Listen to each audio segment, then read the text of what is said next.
chance to look over this before we started this morning, and I love looking up the backgrounds of words, and so the word efficiency or efficient actually comes from the Latin word for accomplishment, and the definition in the dictionary is maximum productivity with minimum wasted effort and expense. Wasted, in when I saw it in the dictionary.com, it was underlined. I'm not sure why that was.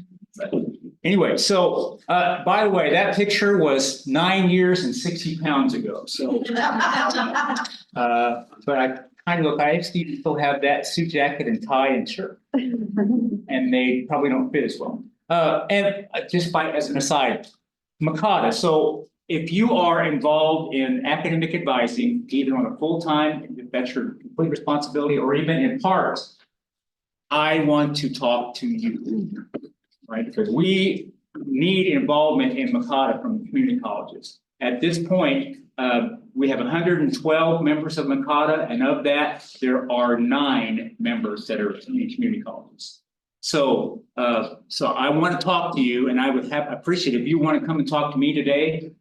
I would love to talk to you about that. Anyway, so how are efficiency gains measured and assessed at your community college? So we've kind of talked about that a little bit already, but if you want to go a little more in detail about what you do, how are efficiency gains, referring to, and I looked this up too, it's really doing more with less in some ways. How are they measured and assessed at your place? Don't speak up at once. Yes, sir. So at OTC, we use Power BI for a lot of things as far as assessing, not so much, efficiencies I would like to get a little bit more into, but just, when it comes to live chats and other areas, we can see, hey, we've reached so many students, this is what the outcomes were with it, or we had this amount of response times or so forth. But usually trying to use the technology we have in the analytics built with them. So do you have a particular software platform you use for that, or is it homegrown or what? Well, a lot of Power BI is just really collecting it from all the other databases we have and putting it in a central point. But the CRM is something we're looking at using to kind of get a little bit more of an understanding of, hey, like for instance, we like to send out bulk messages on behalf of the navigators. It looks like it's coming from the admissions counselors and all that to send messages out.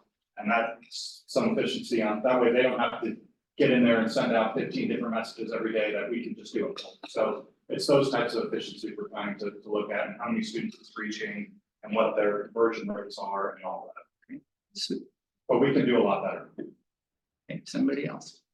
Yes, Christine. We're at beginning stages of some of this with our care team. So we used to report out like just that resources were offered. So now we are tracking our like data entry a little bit different. Like, were there face-to-face contacts? Was it email contact? Was it phone contact? Was there no contact? And then now that we're tracking it that way, at the end of the semester, we're going to run those numbers against persistence, retention, and to see if we see that students are more likely to be successful if they've had face-to-face contact versus no. So we're at the beginning stages. We don't know what's more efficient right now, but we are trying to track that. Okay. Thank you. Someone else. How are you all measuring and assessing your efficiency? And I'm not sure if it's like. Hi, Brenna. I didn't see you sneak in earlier. Yeah, but I think advising in general, a consensus a few years ago was, wow, we really have to go to like 8 million different places to get this full picture of what we need for this advising appointment. And so we got together, we looked at Starfish and, some of those case management models and their pricing, so we got a group together, faculty included, here's what we want, here's what we need. Our IT department is amazing, and they created this homegrown case management system for us called I Can Connect. and we're gonna have faculty advice here pretty soon, they're gonna need to use it, but I think it has improved the efficiency amongst the advising staff. It takes less time for an advising appointment because you go in there, you view their transcripts, you can, click on something and see everything that's scanned, all the notes are in, it's just one place now as opposed to going to 50 different places. It's really a one-stop shop for us. Right. Or for whoever uses I it. was in one of your sessions at the conference and I took all my notes back and was like, this. They're using Starfish and the advisors are not, We're not fans of it. I mean, we Well, are. I think the Starfish, the feedback that we received from other institutions was just, it's great if you use it. But if not all of the different departments on campus are really using it, connecting it, so this is great because it's super user friendly. We created it, we're like, here's what we want, and our IT is just great, but you can, test scores right there, we're actually now integrating if they are working with our accessibility resource office, or if they're a project success trio student, or if they're an athlete, it's just one place now. Degree works, we're pulling up their degree audit.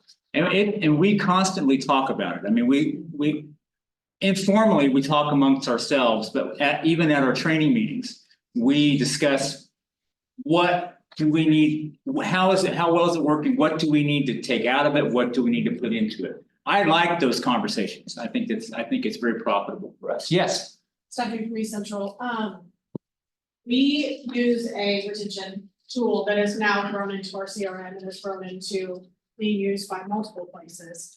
And that's the thing, is getting the buy-in of the people that need to use it, so that a student, I think, the student doesn't have to say, tell the story. Over and over and over, right. So sometimes it seems like it's less efficient to have to take the time to pull up the tool and type in the notes. But then down the road, it's more efficient for everybody else that works with that student. Same with the tag, it has tag, so we know if that student's a first generation student, we know if that student's on. We know if that student is, and so we know we can target their supports to that. And we purchased ours and it's been a great experience for us, at least I think so. But it is getting people on across campus and we're getting there. Right, we keep our advising notes on Viking Connect. And now the thing with that we have to be careful of is that faculty have access to Viking Connect.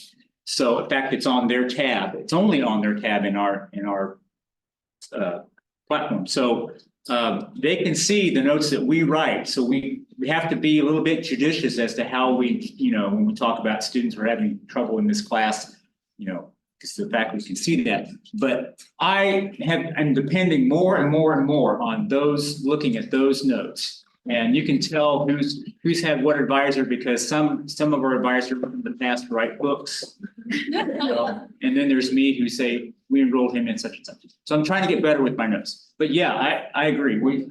Those are very, very helpful to know so that student doesn't have to tell their story. Well, the advantage of this one is we can do role-based things, so our faculty can only see certain things, advisors can only see certain things. I'm an administrator of it, so I can see everything, but I can then say, oh, I don't think the HLA needs to see this, or whatever. It's also a meeting scheduler, so it's got some great tools. Right, we do appointment scheduling with that too. It's watermark student success and engagement. It used to be a Lisa retention, now it's watermark student success. All right, anyone else? How do you measure or assess? Oh, yes, thank you. Hi, Megan, I'm from OTP. Hi, Megan. Kind of piggybacking off of it, when we Salesforce our CRM, and as a admissions counselor, I help first-time students, and so part of that is we're putting in our advising and our meeting notes, but we also put in financial aid notes, and any kind of thing. And part of my goal is to help the navigator, because after I help them get registered for the first semester, they're gonna get connected with the navigator. So I try to, focus on notes that are gonna help that navigator. But then also it just allows us to be more proactive. So like if the navigator is meeting with a student and they can read my notes and they say, oh, they need this document or they need the, financial aid, the navigator can already be prepared and The same with us, like if, you know. Typically, you know, we may only meet with a student one time, but sometimes we meet with them several times as a admissions counselor. So if there was something that we didn't get done in the first meeting, you know, I can look at my notes and be like, okay, you know, this is what I need to address in this meeting, make sure, you know, and it just helps us, you know, stay on track. But I think it's also great because, excuse me, I worked in the finance department for a little bit. And, you know, when students are interacting with, you know, college personnel, there could be some confusion that the information that was given to the student, or maybe they didn't understand what was saying. And so like, it also provides OTC some accountability. Okay, we did inform the student of this, or, you know, whatever it is, it helps other departments as well as mine, in my opinion. Sweet. Okay, I'm gonna move on to the next question. Sake of time. So what, we've kind of touched on this already too. What are some of the biggest challenges you see in implementing efficiency-based practices? Money? Yes. I love all these add-ons. Yeah, money, right. I think it's also, there's work to get efficient. Mhm. And we have things that we call automated processes that take a lot of work to get them automated. And you don't have staff that either have that knowledge or that time to get them to that point. It can be difficult to get things to a point where it's not. And change, as Sarah referenced earlier, change, people don't like change. And anytime you're gonna say, I'm gonna make this better for you, but it's gonna take us talking about it and changing some of the way you do things. No, I've done it this way for 20 years, I don't wanna do it. Yeah, one of my favorite quotes, and it's from a Air Force general, I don't remember his name, but he said, if you don't like change, you will like irrelevancy even less. That's true, especially for people like me who don't really like change all that much. Other challenges you have? I have a comment. Yes. I'm not sure that I ever introduced myself, Christine Davis from St. Louis Community College. But I think one of the challenges to, you know, implementing efficiency-based practices is finger pointing. I think internally we do, it's not us, it's them. Mhm. It's just that department, it's not us. So we do a lot of that in my experience and what I've seen. So it sort of gets in the way of owning, back to that word again. Nobody wants to own the problem. Right, exactly right. It makes me think, not that we do finger pointing, but we, in our area, advising is on one end of our hall, and then financial aid is on the other end of the hall. And so we talk all the time, and it's not that we call, but a lot of times I just like to walk down there because, of course, they always have a lot of candy over there. But they are wonderful to work with, but we don't really do finger pointing. We work together. So, but I'm sure that atmosphere and that environment didn't maybe not start that way. I don't know. I haven't been there all that long. But it's real easy to get into that if you're not careful. Not my fault. It's their fault. And I'll piggyback off of that, is that people aren't trained in how to be radical candor. Anybody read the book Radical Candor? Okay, well, maybe I'll give away that one too, but like, people aren't trained on how to have hard conversations to show professional care for someone and their process, but then also be able to say, even though this is how your process is, I still need these things to be changed. So as we're talking about professional development opportunities, I think there's just as much need for us to be professional change on how to interact with one another, how to show professional care, but also be very direct and truthful, because if we're planning on moving towards more efficiency-based practice, a lot of that comes from some radical candor and just being able to own fault or say, I understand you see it from a perspective, but I need you to, work your way to my side. And there's craft to that not everyone is trained. Let me suggest something that maybe might be helpful to all of you. It was helpful to me when that picture was taken. I was an academic dean for a couple of years. I come from the faculty side.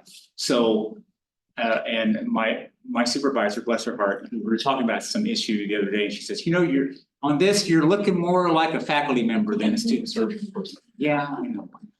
Anyway, but one of the things that really helped me, one of the resources that really helped me is a series of books called Life Scripts. And those are ways that you can know how to make these kind of conversations. There's one in particular called Life Scripts for managers, if you're an administrator or manager over an area.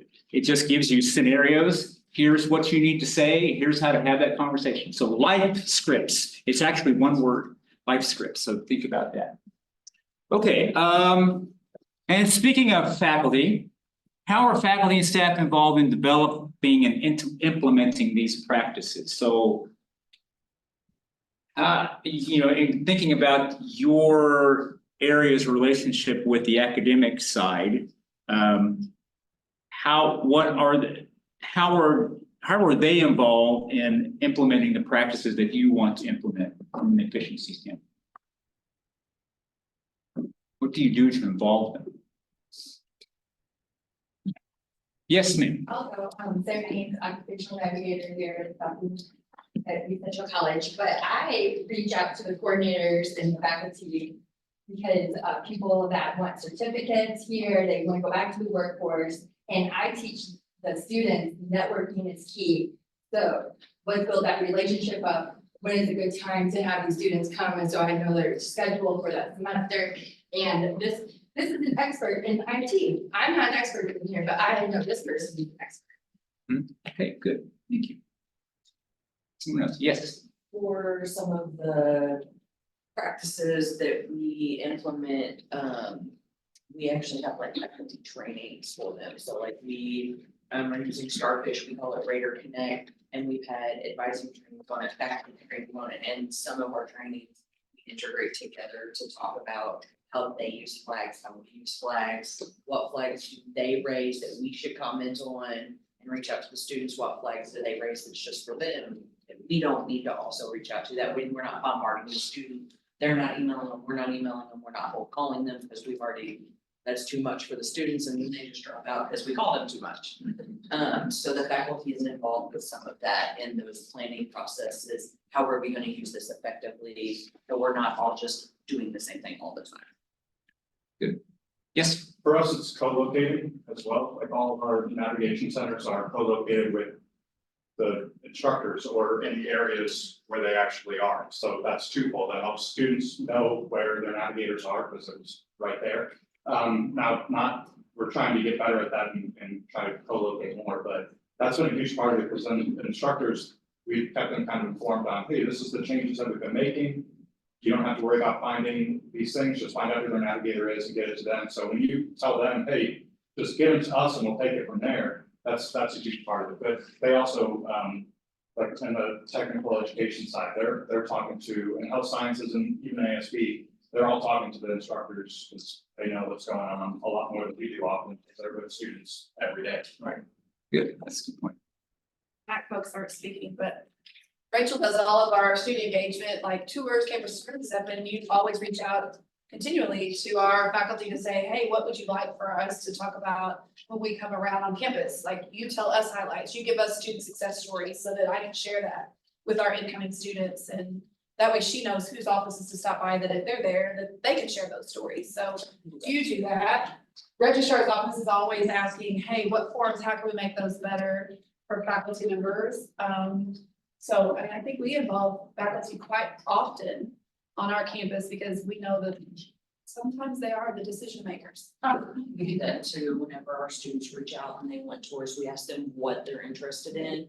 And then my recruitment staff, my ambassadors, we find out if those instructors, those program managers are available so we can go in those areas and show the students that talk to those instructors or students if they want to have students there at that time. Yes. Rachel from Mineral Area College. We also invite ourselves sometimes, or just put it out that we're available to come and speak to a class. So like our community resource specialist just recently did this. We discussed it in our professional faculty forum that she's available if invited, if they'd like to share some of their time. So it shows a buy-in from the faculty, and then the students will buy in because they're kind of who's giving. If the faculty's not buying in, the students aren't buying in. A lot of, at least with engagement. Right. And to piggyback off of that, we have kind of our version of first year experience with academic life strategies. Makes it easy for me because I'm both staff that teaches that, but we have our career services and financial aid and the university center that goes into those APEC classes and speaks to them to let them know, you know, they've been told this over and over and over, but then they're actually hearing it again, what resources are available from the faculty and staff. So And it's nice to put a face to the name. Sure, sure. I can tell you when we went to Pathways, when I started 3 years ago, we kind of got our supervisor set up what the pathways were, and then we kind of had 2 or 3 weeks to determine which one we wanted. You know, we had preferences. So my pathway is STEM and humanities. So I have them on either end of the emotional scale, and that includes the faculty as well as the students. Yeah. So, and I'm a music guy. Okay, I taught music at this level for about 20 some odd years, and as well as being an administrator. So I was pretty comfortable with the humanities side, but I really needed to know more about the STEM side. So I made it a point to go talk with the associate deans there are 2 areas in our STEM that. So I went over and talked with them, and I established a relationship with them where we could converse about things. So sometimes we have to make that first initial step, to say, we're not working at odds with you. We are working with you. I want your students to succeed at just as much, if not more, maybe than you do. So I want to know how to help them. So sometimes it's what we have to do. Let's see. Yes, Diana, you were going to say something. Hi, everybody. I'm Diana Jacobs, Advising Specialist at Jefferson College. A couple of comments based on my observations. One, right, in Connect that Brenna was speaking about, that note-taking system that faculty have access to. We do have to be careful sometimes on what we say. But a couple of faculty members have mentioned to me that they really appreciated my comments, and I think that will help them get a fuller picture of the student that they see for 15 minutes. So I really like that piece. My experience working with faculty is I do the reaching out. It's a one-sided relationship. They don't reach out to me. I have to engage and initiate that relationship. Sometimes I feel like they don't have an appreciation as much as they should for advisors. Everybody else has that, but to me, that's sort of In our situation, that our faculty are going to become more involved in the advising process, which includes, we have an early alert system, which I'm sure many of you have something like that, where faculty at this point are encouraged but not required to send us send out an early alert on a student that's having difficulty or not showing up in class or whatever. So that's a way that we know that we can reach out to that particular student and do this and this and this. So whenever I go to faculty meetings, and I try to go whenever possible, I ask them, when you fill out one of these forms, here's what we need to know so that we can help the student better. It's not enough just to say they've been missing class. Yeah, that's the problem. But have you observed anything else? Do I need to refer them to our care team? Do I need to refer them to other resources? And we have a lot of faculty that do that. We have some that don't. So we're trying to work with them to train them. Now, one other thing here quickly. How can efficiency be balanced with maintaining the quality of teaching and learning? And I would add, how do we also add balance on the personal side? Because efficiency can become just a purely administrative process. How do we balance that with the fact that the people we work with are living, breathing people? So tell me about that. How can it be balanced with the quality of teaching and learning and with the quality of life for our students? Sorry? Flexibility. Flexibility. So expound on that. I think Julie Sheets, I don't know that I've Julie Sheets back. I think sometimes our students are humans and we all have life issues, and sometimes it doesn't actually fit that Monday, Wednesday, Friday schedule, and having the flexibility to understand those things And being able to know that that test may not have to take place on that day at that specific time, but is there a little bit of flexibility so that student can still be successful? I think that's been really helpful for us, and our faculty are really awesome at making those things happen. I think it's also kind of similar to that, realizing students, faculty, staff, people are not machines, right? I would love it if everything worked the way that my cell brain likes, not everybody is that way. And so understanding and balancing that, this is the way the process is supposed to go, you just need to follow the process. You're human, humans make mistakes, humans don't follow the process all the time. So. Yes, I would also say that. and you are Oh, from where? sorry, I'm in I would also say that it's important to balance making the processes efficient for students as much as we want to make it efficient for ourselves. And I'll add on to that, taking time to explain. And you are, Melanie, this is the knowledge commissions, taking the time to explain to students procedures. As much as we know, they don't know it. And so just taking that extra moment and say, this is why we're asking, this is why we're asking for this one, just to explain. I find myself going through the same spiel, I don't know how many times, but I forget, they've not heard my spiel. So I have to give my spiel. They don't want to read that spiel and then email. Right. They want you to read it. Yes, yeah, and I think most of us would prefer that if we could, whenever we could. I want to shout out, and you like I say, they don't want to read it. Our office has video onboarding. So we say, hey, Matthew, let me tell you about this. And so they will visually see it. And then all of a sudden they see a person to person telling them the checklist versus giving them the checklist. So that's been kind of nice. What do we use? Co-video?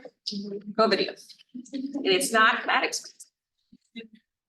It's we do phone appointments on occasion, probably not as much as we've had in the past. But I always, if it's with a current student, I try to send them the information that I want to describe to them, because it's a lot easier for them to be able to see a degree plan than for me to have to try to explain it over the phone, but all possible. Yes. I think a big part of it is just getting out of our own way. Like, we have so many processes that don't make sense if you just sit back and think about it. We're constantly analyzing our processes. Again, we're not perfect by any means, but like removing some of those things that we're like, wait, why are we making them turn?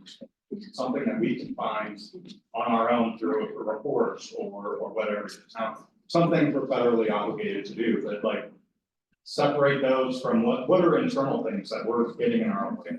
Right. Just wrap up with the final question, and then I'll let you go, but it's almost lunchtime because I feel the energy like it's time for snacks, right, or meals. There's how many people have gone through the student journey mapping experience with? Yes, right? Think about that. And if you haven't, when you get that from MDH, I get it wrong every time. Thank you. MDH is what they call themselves.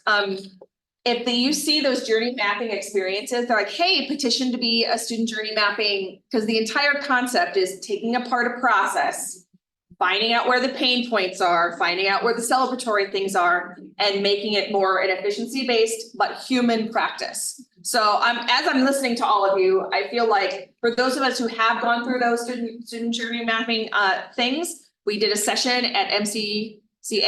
I think we probably should do another professional development opportunity, because I think that would be really helpful. So maybe we'll do something like that in the near future. So one more, and then we're gonna head to lunch. Go ahead. I was gonna say, so I am our coordinator for recruitment. We have started having a weekly meeting, myself, the director of enrollment management, who's over our advisory center and our recruitment, and our director of communications every week to discuss things we can do more efficiently. So we have just made a library of how-to videos put on our website, how to log in for the first time, how to get on Wi-Fi, how to do all the things that the students call 5,000 times to ask us. How to submit some. How to do an assignment on That's not platform, all those things, but the thing right now that I have brought up in probably every meeting for the last 4 weeks is our application.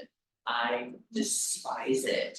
It has drop down menus for our different programs that you want to apply for. But students don't know if it's an AAS, an AAT. They think Right. Well, it's a form. And don't worry, I've looked at all of yours and I've picked the best things out of them that I like and I have them, I'm trying to get our application better for efficiency. Because students call us, I don't know how to apply, me neither. So, things like that, just having those conversations, this weekly meeting is probably the best thing. That has come, I don't want to say it's the best thing, but we've dove into all these little things that may or may not have been a problem. And I've got fresh ideas, I'm new, and I'm like, why do we do it like this? And they're like, we don't know, and I'm like, cool, can we talk about it? So little by little, I'm chipping away at these processes that, it's because we've always done it. And now I'm like, but can we change it? Can we do this? I got our preview day changed from 10 days that stresses everyone out to 2. Where we actually closed campus, we didn't have class, campus was open, but we canceled classes. So all the instructors can be involved, all my ambassadors can be involved, because we weren't taking up class time because there were no classes. So little things like that came out of these meetings that we're having every week, so efficiency. And we can. Thank you. Excellent. All right, yay. All right, I'm gonna ask you, my team, if you can help bring people over, we are gonna have lunch in the dive. So, Falcon Dive, isn't that fun? If you'll walk them that way, I'm getting a ride, so, but someone else can help guide everybody that direction. We're having a